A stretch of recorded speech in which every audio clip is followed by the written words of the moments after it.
Hello guys, आज मैं explain करने जा रहा हूँ बहुत ही popular Korean drama Big Mouth. तो वीडियो को अंत तक ज़रूर देखिएगा। चलिए तो फिर शुरू करते हैं।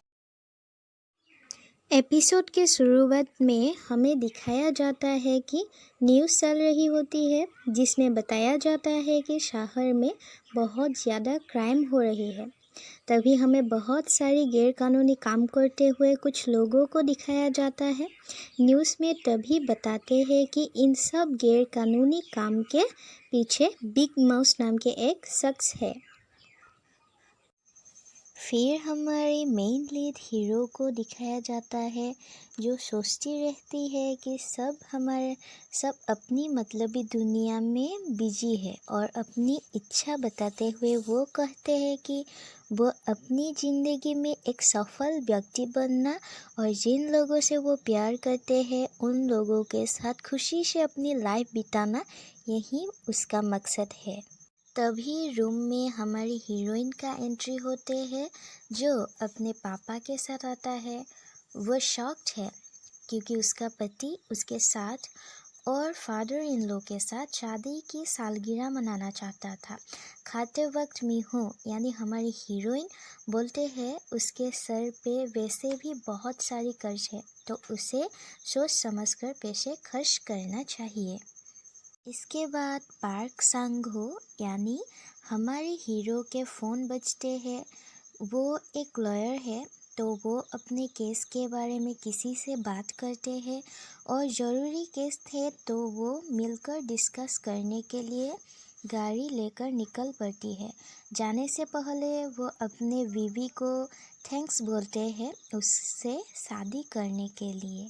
इसके बाद होटल से निकलते वक्त होटल के एक स्टाफ मेंबर उसे एक कप कॉफ़ी देते हैं जो वो पीकर गाड़ी चलाने लगते हैं।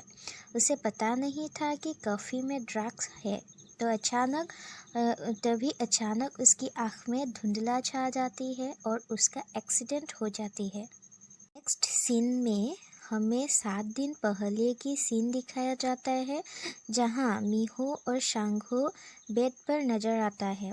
वो दोनों बहुत मौज मस्ती करते हुए नजर आता है, काफ़ी फ़नी भी होती है। इसके बाद हमारे हीरो कोर्ट जाने के लिए रेडी होते हैं।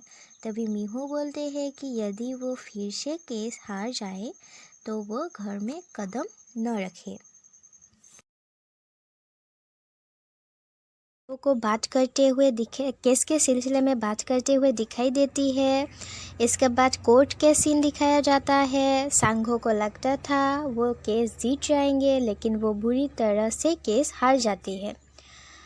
तो केस हारने के वजह से केस के साथ जितनी भी लोग जुड़े थे वो लोग सांघो को मारने और डांटने लगते हैं और उसे बड़े बड़े बातें करने के लिए उसका नाम बिग माउथ भी रख देती है।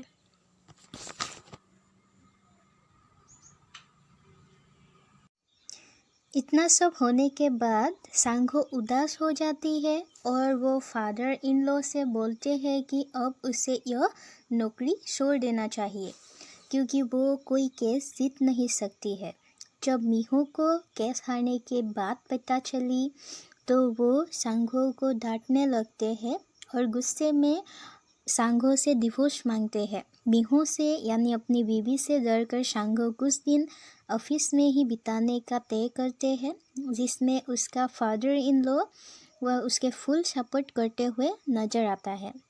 तो उसी समय सांघो को एक कॉल आते हैं और बोलते हैं उसे एक क्रिमिनल केस सॉल्व करना है और केस के सिलसिले में बात करने के लिए वो व्यक्ति सांघो से मिलना चाहता है।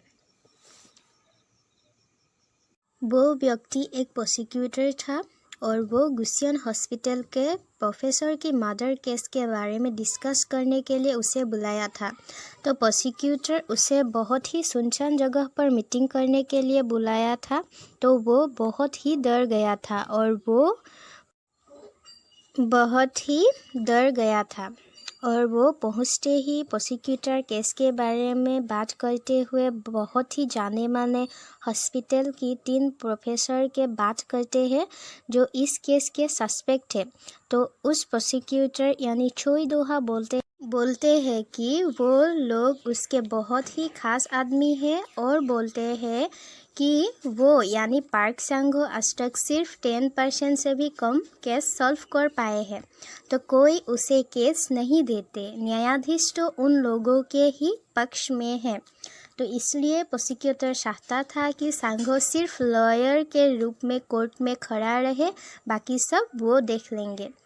और एक ठोस सबूत उनसे छूट गए हैं, तो वो सबूत भी उसे ही ढूंढना है। इसके लिए प्रोसिक्यूटर भारी रकम देने के लिए तैयार है। पहले तो सांगो यह केस कुछ काम की नहीं है यह बोलते ठुकराते हैं, लेकिन उसे पैसे की सख्त ज़रूरत थी, तो पैसे की बात आते ही वो मान गई। उसे डर भी बहुत था कि वो कोई गलत काम में न फंस जाए, फिर भी वो प्रोसिक्यूटर की बात मान जाती है। इसी दौरान प्रोसिक्यूटर चोई दोहा सांगो को फेमस होने के लिए कुछ एडवाइस भी देते हैं।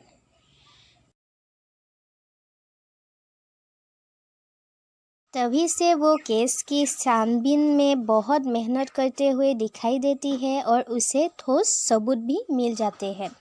तो इस केस में बहुत ही बड़े बड़े आदमी जुड़े थे, तो केस सॉल्व करना बहुत ही टफ और रिस्की थी। फिर भी वो अपने जान दांव पर लगाकर केस को सॉल्व करना चाहता था। इसके बाद मिहो और उसके पापा खाते खाते बात करते हुए दिखाई देती है। मिहो की पापा बोलती है कि सांगो को केस के वजह से कुछ अच्छा खाना खाने का वक्त नहीं मिलता, जो रूखा सूखा मिलता है वही खाते हैं। तभी मिहो अपनी पापा को डांटते हैं और ऑफिस में सांगो का ध्यान रखने के लिए भी बोलते हैं। बीच मिहो के घर का डोरबेल बजती है। मिहो को लगता था पार्क सांगो है और वो खुशी से दरवाज़ा खोलने जाते हैं। दरवाज़ा खोलते ही वो दरवाजे पर 3 अनजान आदमी को देखते हैं और वो लोग पूछते हैं क्या यह पार्क सांगो का घर है। तो मिहो हाँ बोलती है। बोलते ही वो लोग गुसियन कोर्ट से बाबी कैपिटल के अर्डर पर पार्क सांगो का प्रॉपर्टी सीज करने के लिए आए हैं। तभी मिहो के पापा सांगो को कॉल करते हैं और उसने जो लोन लिया था उसके वजह से उसका घर सीज करने के लिए ऑफिसर आए हैं यह बताते हैं। तभी मिहो अपनी पापा से फ़ोन छीन कर उसे डांट और अपनी पापा को भी उसे लोन लेने से न रोकने के लिए अपने पापा को भी डांट लगाते हैं। में दोनों को हमें बेबी प्लानिंग करते हुए दिखाई देते हैं। तो मिहो बोलती है इस गरीबी में उसे बच्चा नहीं चाहिए। तो इसके बाद दोनों की एक रोमांटिक मोमेंट दिखाया जाता है। नेक्स्ट डे हमें पार्क सांगो को सबूत के साथ किसी व्यक्ति को मिलते हुए दिखाई देती है। असल में सांगो को उस पर शक था कि वही उस मर्डर के पीछे है। तो पार्क सांगो कीमती सबूत को एक मोटा रकम पर उस सस्पेक्ट को बेचना चाहता था, लेकिन वो आदमी इनकार करती है और बोलती है उसे जो करना है वो कर सकती है, लेकिन इस बात को वो याद रखे अंत में उसे ही नतीजा भुगतनी पड़ेगी। और डरा धमका कर वो सांगो को अपने घर वापस जाने के लिए भी बोलते हैं। हमें फिर से पहली सीन दिखाया जाता है जहां मिहो उसके पापा और सांगो अपनी 3rd एनिवर्सरी मनाने के लिए होटल आए होते हैं और इसके बाद उसकी कैसे एक्सीडेंट हो जाती है यह तो मैंने आप लोगों को पहले ही बताया था। तो इसके बाद हमें पार्क सांगो को ज़ख्मी हालत में दिखाया जाता है और यहीं पर एपिसोड नंबर 1 ख़त्म होती है।